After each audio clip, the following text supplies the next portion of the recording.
This podcast is sponsored by developmentaid.org, your gateway to international tenders, grants, and the largest job database in the aid sector. Secure free registration and access funding opportunities, calls for partners, exclusive insights, and weekly news digest. Become a member today to achieve your sustainable development goals. Hello, everyone. You are listening to Development Aid Dialogues, the podcast where we go straight to the people who are changing how aid and development work on the ground. I'm your host, Hisham Allam. Today, we are asking a question that is no longer theoretical. What happens when aid runs out? When major donors pull back and budgets are slashed? What is left for communities still facing daily crisis? My guest is Dr. Julius Sindi, a strategist, innovator, and outspoken voice on why the aid sector must change before it is too late. He has helped raise over 50 million for development, shaped research institutions across Africa, and launched platforms that give African scholarship a stronger voice worldwide. His recent article, The Great Funding Shift: How to Thrive as Western Aid Dwindles, lays out a tough but practical case for what comes next. And today, we are digging into what that actually means, not just for big institutions, but for local teams trying to stay afloat. Dr. Sindi, welcome. Thank you so much, Isham Alam, and I'm happy also to be talking to you. Thank you, it's our pleasure. Doctor, you have described this funding drop as part of a long pattern similar to what we saw after the Cold War or during the IMF reforms of the 1980s. But what is different this time? What makes this moment harder to manage? I think I'll start by going back to some historical echoes. After the World Cold War and during the 1980s, IMF structural adjustment programs, we saw a very sharp decline in aid to the third world countries or the global south. But then there was some difference because at that particular time there was multilateralism and global collaboration rebounded fairly quickly in a few years. But today there's a difference. We are seeing simultaneous crises. We are also seeing climate shock. We see geopolitical tensions and domestic austerities in donor countries. And then there's also this rising populism, which make aid less politically palatable. For example, the US, which has been providing a very good part of the global aid to the global south, foreign assistance is being cut because of the executive order 14169, and the UK ODA has shrunk from 0.7% to allowed 0.5%, and now I think there's a movement even to take it to 0.2 to 0.3. If you look at the Dutch, they have reduced their spending on aid, although in most cases their aid is always attached to businesses. Scandinavian countries have also reduced. The Germans have reduced their aid by a whopping 1 billion euros. So we find these under challenges of the geopolitical issues. And when you look at also the other countries like China, they do not give this type of aid. So we cannot say that there is going to be changes. So we are only falling back into the foundations of the private sector. So unlike the past periods, today local institutions face digital competition. They face political issues which they have not been able to navigate in the past. So without the flexibility of the old, we need to think carefully because this has changed. Thank you. But do you think that organizations missed the signs you have said, or did they just hope this storm would pass? Let me say that old patterns are very difficult to change. I mean, we say old habits die hard.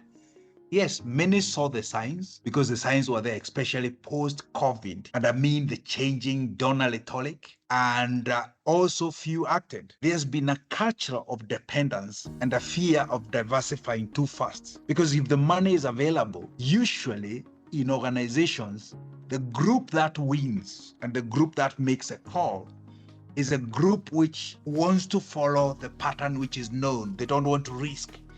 And if you have worked in the development world or international organization, if there's one thing international organization fear most is risk. So if you come with new ideas and communicate of how we should do new things, you are not almost needed in that organization, or even you're pushed out. Many assumed that the big donors will always be there, instead of preparing for a world of blended finance and the shifting values. So there was a missed opportunity. Post-COVID movement should have triggered a full realignment. Instead, most defaulted to more grant writing marathons rather than rethinking strategic and sustainability. In some organizations, like somewhere where I'm now based, we are thinking more a little bit about blue ocean and the systemic way of thinking so that we can be able to ride this type of a thing. And I think that is going to help. Thank you.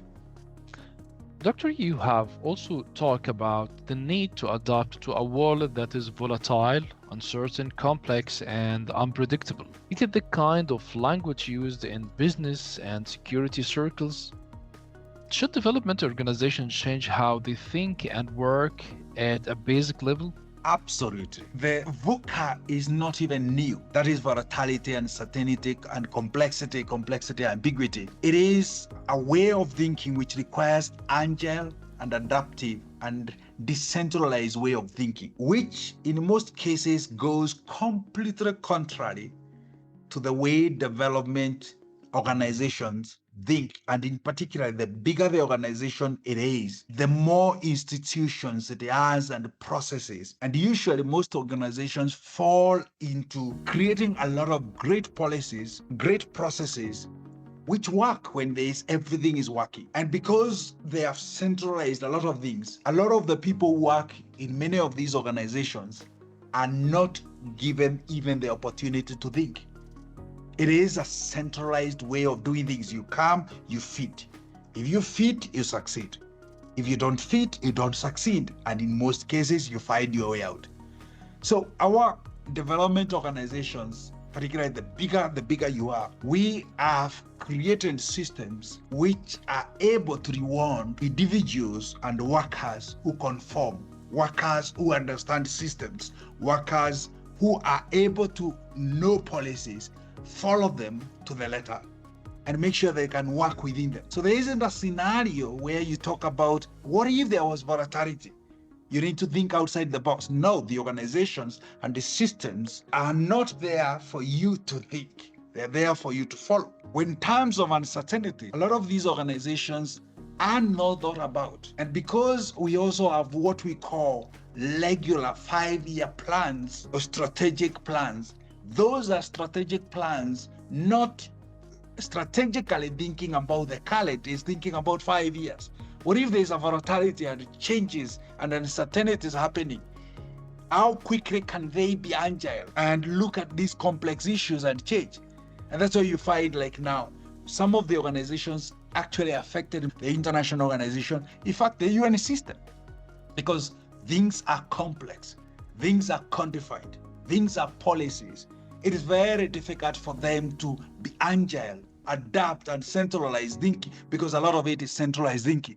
So organizations need scenario planning, they need flexible budget, they need rapid feedback loops, a locally grounded decision-making process, as well as rethinking this issue of, we have a 5-year strategic plan. How can we make plans which are living, which can be changed depending on what is happening on the ground? Organizations need to think carefully what works on the field, and also give opportunities for these thinkers, these flexible people, these people come with new blue ocean type of thinking. In VUCA world, a rigid 5-year strategic plans is a suicide note.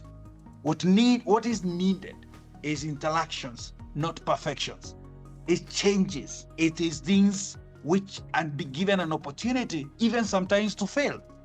In most organizations, failure is the death sentence of your career.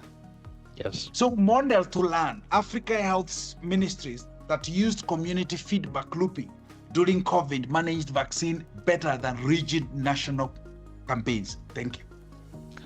Moving on from the point, let's talk about where the money is moving. You've mentioned that private foundations are stepping in as government pull out. Are they really covering the gap or just choosing safe, familiar projects? I think I want to put it to myself and I want to put it to anybody else that if Yes. this is a mixed picture, foundations like the Gates Foundation, Rockefeller, Welcome, they are great at providing what we call seed funding for ideas.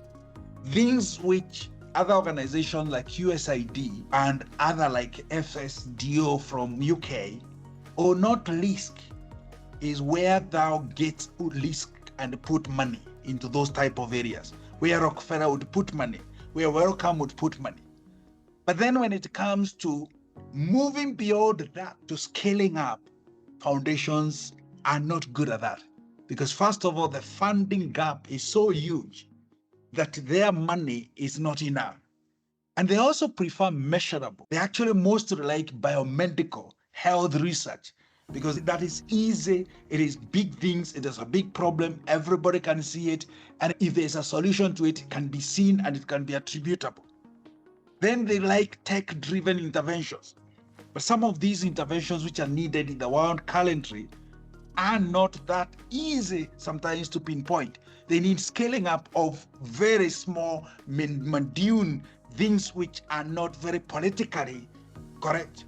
Many avoid also political or capacity heavy work like government reforms, which is essential but hardly quantifiable. Data, philanthropic giving to Africa still accounts for, by the way, less than 5% of all external development finance. So there's no way government funding, which was coming through multilateral thinking and the funding mechanism, is going to be covered by these private sector and foundation. Thank you. Doctor, here's where things got more complicated. The impact investors now move over $1 trillion globally, but many nonprofits struggle to even get in the door. What are they getting wrong, and what do these investors really want to hear? Thank you. That's an amazing, great question. And in fact, for the research and development world, that is $1 million or $1 billion question, or even maybe $1 trillion question. In my opinion, it is a mismatch of language and mindset. Investors want scale. They want revenue models. They want monetization. They want to monetize anything, any idea. And they also are very averse to risk. So they want risk mitigation. Many non-profits will speak about impact. They will speak about output. They will speak about activities. And they are not going to talk about outcomes or return on investment. That's a language which is spoken by mainly the private sector, and increasingly it's coming from the foundations. So we need what we call a shift. Thinking of proposal as a business case for impact. Show your unit cost, your user growth, your sustainability path. Even if you are a rural education NGO, also build financial dashboard, impact dashboard, basic revenue pilots. Even if it is just consulting or digital training content, show you are thinking beyond grant. Sorry for interruption, but what is your advice how to show this to the donors? So the first thing, you have to understand what the donors are thinking. What do they care about? If they care about these things, is that when you communicate to them, you have to start thinking about how do you communicate. I say we are moving to the point where we are going to be showing impact investment. Impact investment showing, you're going to give me $1, and then based on the activities we are going to do, we are going to have an outcome of $20, $10. That is the language they want to see. Then when you go to the website, on your website, what do you exactly show? Most NGOs and development will also show the bad cases of this is why we need your money because there's this problem. Majority of those impact investors, yes, they are interested in that, but they want to see, if I gave you $1 billion, what are you going to do? I know this is a bad case, but I'll give an example. I think it was World Food, WFP, World Food Program. was talking about the money which is needed in the last, I think 3 years ago, 4 years ago, they were talking about the money which they needed to raise to feed and to be able to assist the displaced and the many problems all over the world.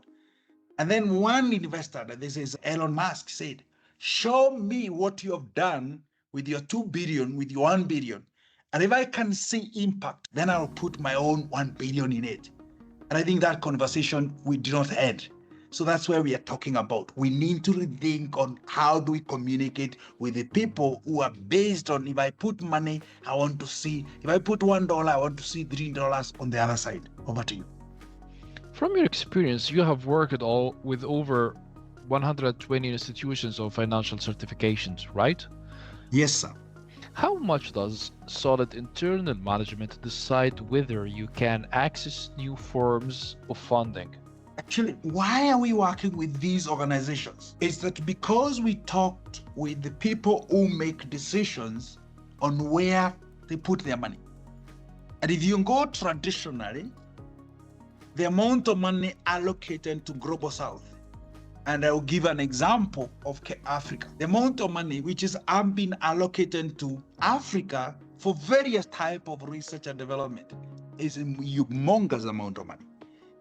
But if you follow and ask yourself, how much of that money actually is given to local organizations or organizations with roots in those countries? Our research shows is usually less than 10%. And that is across the board. The former Gates Foundation, we talk about USAID, which is now, we don't know where it's going to go. Most of them is less than 10%. So then we talked with the people who make these decisions and we asked them, why don't you give money to institutions in these countries? And when we look at the organizations which get money, there are only a few countries. So the situation is 90% of the money which is supposed to be given to the organizations in the Global South is given to organizations in the Global West. And then these organizations in the Global West, the 90%, then have to work with these organizations in the Global South. And usually 50% of it rarely ever goes there. So we're talking about if the out of 90%, 50%, 45% does not even come there. So we're then talking about the 45%, and that 45% is what pays salaries and everything else. So you can see the actual amount of money which comes to the Global South is very little. So we asked them, why don't you give money to these organizations? The main problem was, first, we do not even know what they do. Second, they don't have systems and processes in place to be able to manage big amount of money. And let me tell you, after working in more than 17 African countries and all over many other places, I'll tell you that is true. So we, even Global South organizations, needs to be tooled and to have processes and to show that they have the capacity to also manage the finances they are given. That's why a lot of the money goes to the Global North, and then these Global North organizations work. So that is what we are trying to do. But the good part of it is that it is a question also of perception. Because when we have worked with over 120 organizations, and actually right now we have a roster of 6,000 organizations whom we are trying to work with for what we call good financial grant practices, majority of them who get certified, they get certified at platinum and gold. Whereas there are 4 levels. There is bronze, there is silver, there is gold and platinum. Most of them are getting platinum and gold. That tells you they have the capacity. But then there is no systems to signal that their capacity or to assist them reorganize themselves to show clearly they have the capacity to handle. So that lays the problem. So we train them. We also figure out a way, how do we communicate that to the main funders so that the funders can say, hey, these organizations have the capacity to do research, they have the capacity to do development, and there is somebody at the end party who has looked at their systems, who have looked at their processes, and can ascertain that it is true, yes, they have that capacity. Thank you. Don't you think that there is always this kind of pressure to write proposals and reports in the donor's voice? How can smaller local organizations stay true to their way of working without losing credibility with the outside funders? That's a very good question, because the revenue models of organizations to work in research and development is from donors. That's a revenue model.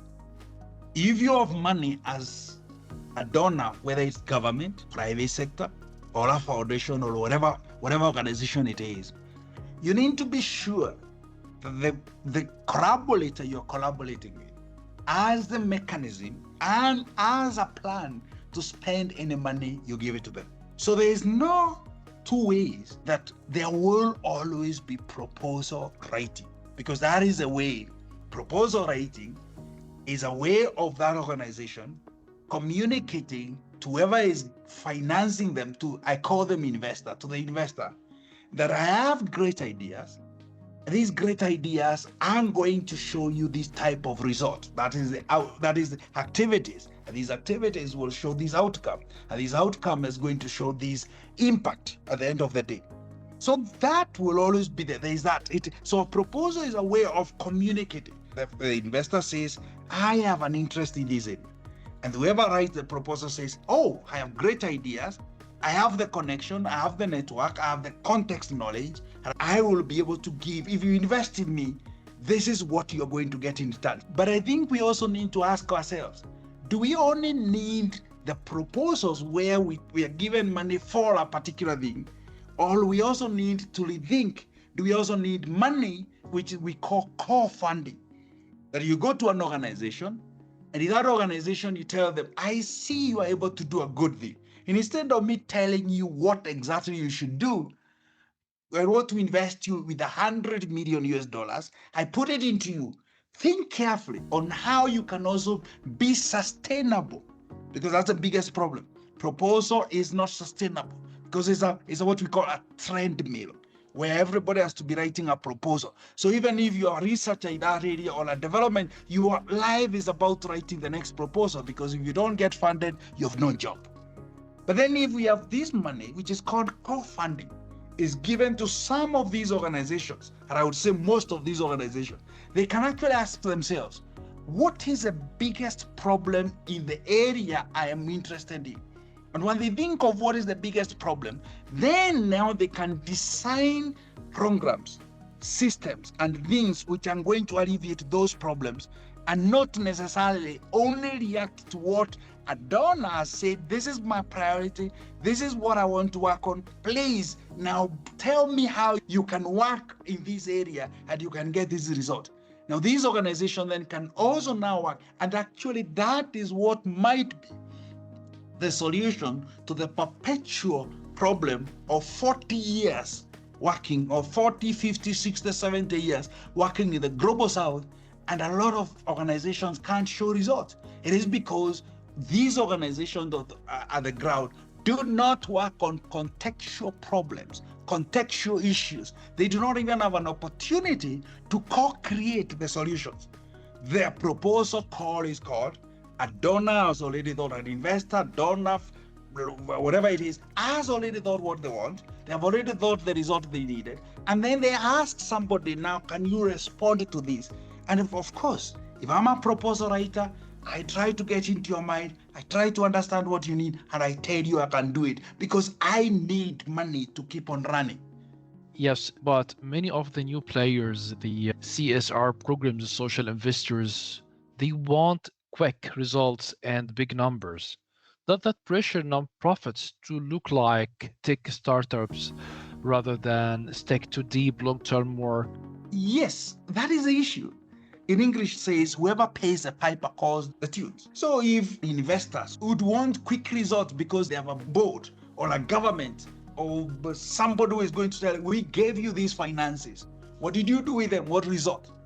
Unfortunately, development is not quick. Progress is not quick. It's slow. It's doing the slow but important things which get the result. And that's why we also have some nice models. We have some nice models which actually started in Kenya, where an organization raised funds and has been going to rural areas. You mean Kiva? Yes, it's Give Dialect. Yes. It's Give Dialect. So they take money to rural areas, they identify a place, and they just give money. And research has shown very clearly, when you give money to these households, great things happen. Because now you're giving them urgency. You're telling them you have problems. I give you money and you make your priorities. You solve your priorities. In fact, in research before, theoretically, the hypothesis was that when you give money to some of these households, they will use them in luxuries. They'll use them in things like beer or other things which are not as useful. But I think research is showing it's completely different. That when you give these families, once you start solving their core problems of urgency, they start having the freedom to think and freedom to solve their own problem. That is at household level. Now that can also be carried on back into institutions, whether they are big organizations or smaller organizations or local organizations. You give them urgency and you give them an opportunity for them to ask what really matters.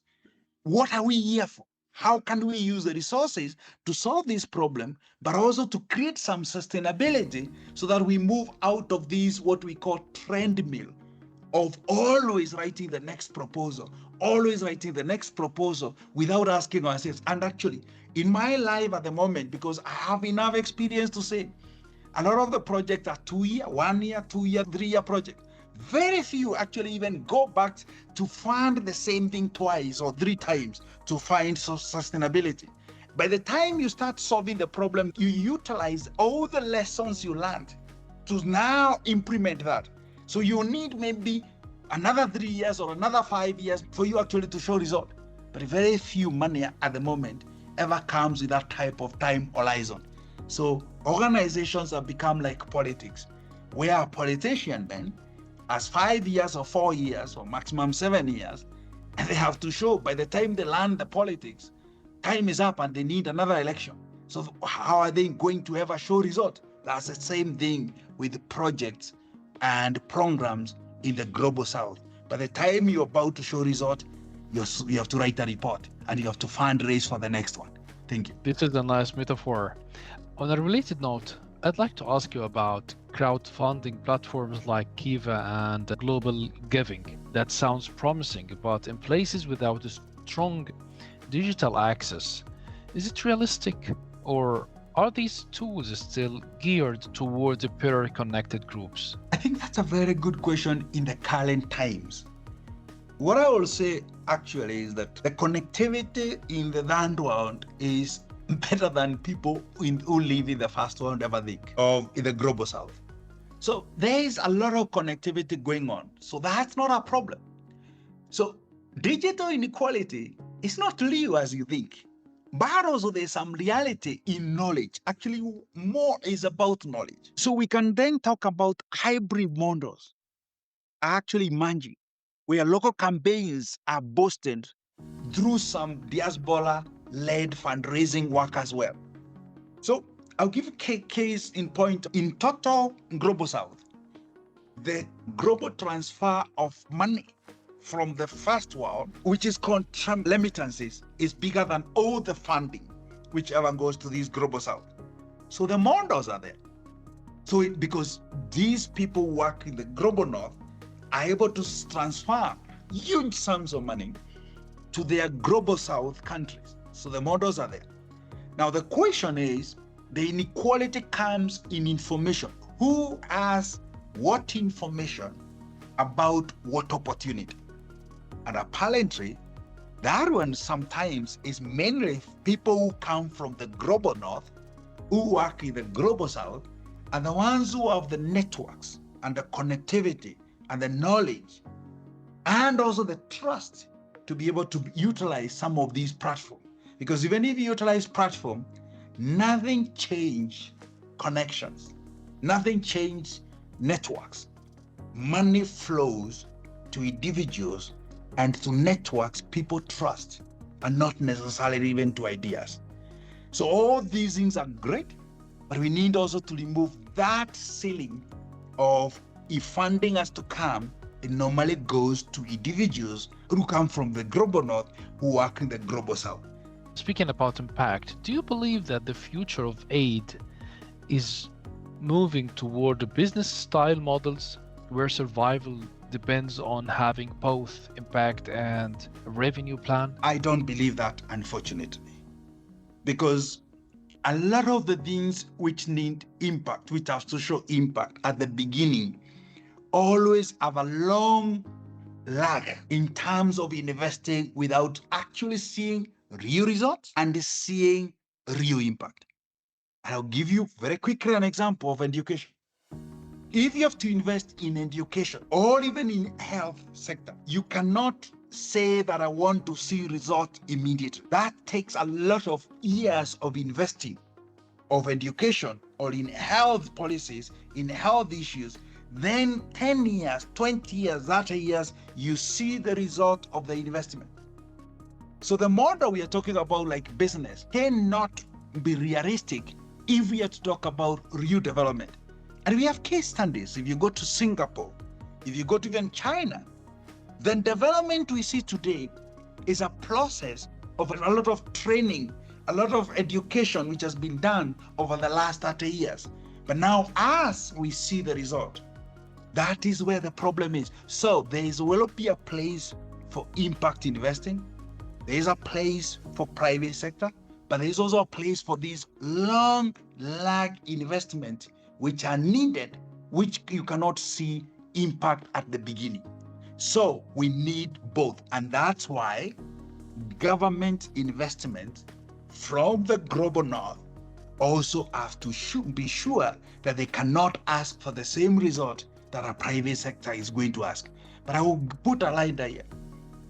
The countries also in the global south have something to do, because a lot of the money spent by these countries in the global south, they spend on things which are completely not necessary, and they disregard what they should be spending on their own population, on their own long-term goal and long-term benefit. And it is because they have always thought and knew we'll get funding from the global north. Thank you. Dr. Sindi, you have helped introduce nearly 30 climate resilient crops across Africa. Have non-government funders shown more patience and interest in backing long-term ideas like this? Thank you. That's really a good question. And I think it's a great segue or a great movement from what we are talking about.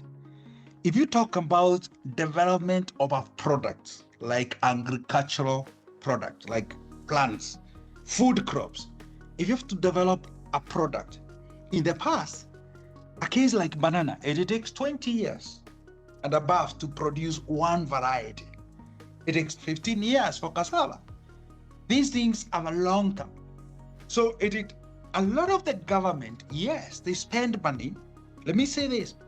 Wherever you see results, whether it is a product like an agricultural variety or bean variety, maize variety, wheat variety, it takes investment from donors who can be different donors. Like one of the donors I actually want to say has done an amazing job in the Global South is Bill and Melinda Gates Foundation. Because in the 90s, when everybody stopped funding that area, Bill and Melinda Gates Foundation took it up and revitalized the funding of local varieties for local condition. Before, the model was do some research somewhere in the North Carolina or wherever it is and bring those varieties. They never worked. So now there was investment by these donors who would invest in the CGIR system and other national research institutions, and then they would collaborate. A lot of the research would be done by the CGIR, and this CGIR would then partner with the local national research systems. And these local national research system then would take the technology which has been developed by the CGIR, and then they would localize it, and then are able to get varieties of products which are for specific need. The greatest part of it is that also now we have new technologies. We have biomarkers. These are new breeding systems which have changed, which make now something which used to take 10 years to breed. Now you can breed something in 5 years, which is amazing. And now when the AI is coming, AI might actually even solve that problem, that maybe you can be able, instead of taking even the 5 years, which the gene marker assisted breeding is solving. Now we will bring the AI, maybe we might even shorten it to another 2 years, but then the whole process, bureaucracy of testing and all that also must change to ensure that we get products to the local. So government invests, whether actually they're doing anything, they're doing much, knowing that they're investing, because we have all these government-funded research institutions, and they are scientists, workers, everybody, farms and anything, which are always funded by the government. So let me say, Global South also invests a lot in this area.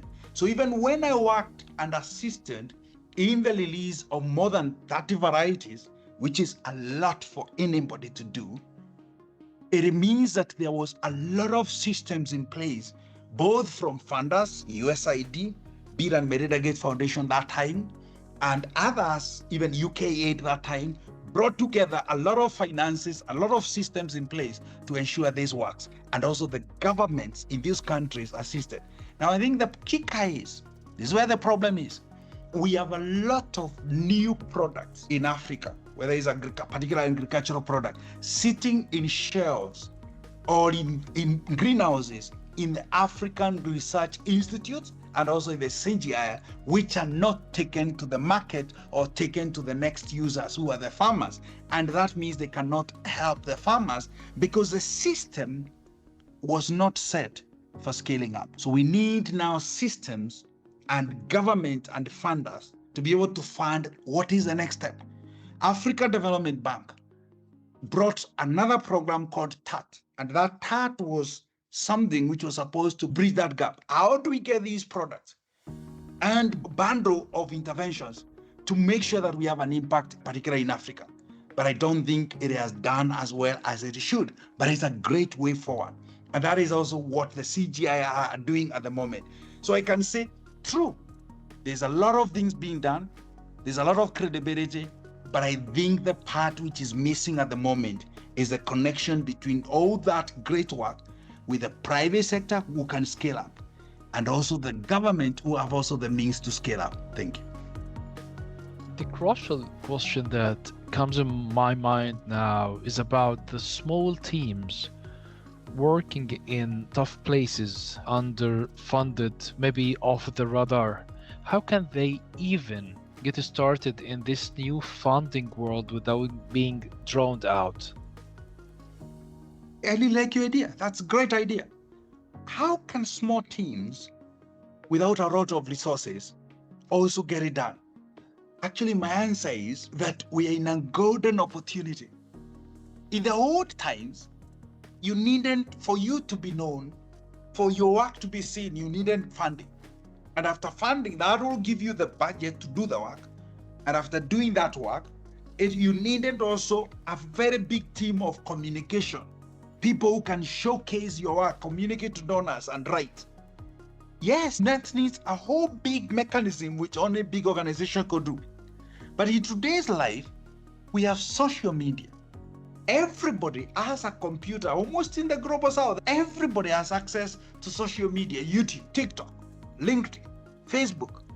So what is required is these small groups to have mechanism to tap into trainings on how do you write a good proposal, how do you communicate your work and your innovations and your impact to who needs to listen so that they can give you the funds to continue making the great impact you're making on the ground.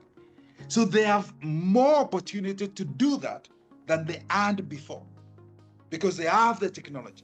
When we also go to what we call the AI time now, which is coming, it means even communicating, being able to craft great communication, great output, and tailor it to the various donors or the various stakeholders is much easier than before. Because in the old time, researchers would do their work as researchers, create what they need to do, but for them to communicate, they wrote their peer-reviewed journals, they wrote their articles on the peer-reviewed journals, and then with the hope that somebody is going to read that article. Today, that model changed.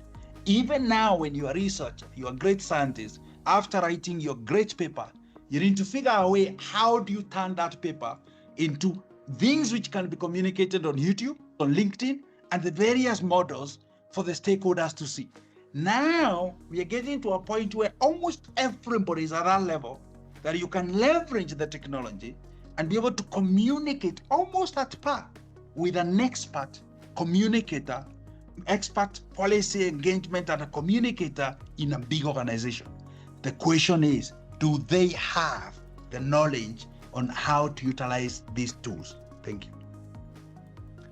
Finally, if someone is listening today, running an organization and panicking about next year's budget, what is the first real step they should take after hearing this conversation? I'll tell you, the first thing I'll say, stop writing new proposal for the next 48 hours or the next week. Do a readiness scan. Is your governance clear? Is your mission sharp? Is your financial tracking working? Are you having results, and are your results visible? Then ask themselves, who are your stakeholders? Whom do you want to communicate? Who do you want to know what you're doing? Do a scan of that area also. Then ask yourself, do you want to play always in the red ocean, or do you also want to figure out about the blue ocean? If you want them to survive, you may need to mix some red ocean, that is the area where everybody is swimming and fighting and cutthroat, to the areas where you think you can also be innovative. Then figure out, how do you reach out? How do you join a consortium? Because the days of working alone as organizations and as individuals, as scientists is off. Then how do you showcase your impact, your services? How do you engage all the stakeholders? How do you engage your alumni, diaspora, the old partners, and the new coming partners?